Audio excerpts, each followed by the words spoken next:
കൊണ്ട് തന്നെയാവണം നമ്മുടെ പ്രവർത്തനം.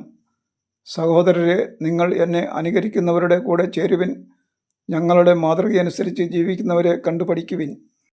എന്നാൽ പലരും ക്രിസ്തുവിൻ്റെ കുരിശിൻ്റെ ശത്രുക്കളായി ജീവിക്കുന്നു എന്ന് പലപ്പോഴും നിങ്ങളോട് ഞാൻ പറഞ്ഞിട്ടുള്ളത് തന്നെ ഇപ്പോൾ കണ്ണീരോടെ ആവർത്തിക്കുന്നു.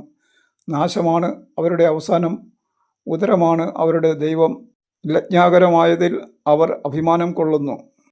ഭൗമികമായത് മാത്രം അവർ ചിന്തിക്കുന്നു. എന്നാൽ നമ്മുടെ പൗരത്വം സ്വർഗത്തിലാണ്.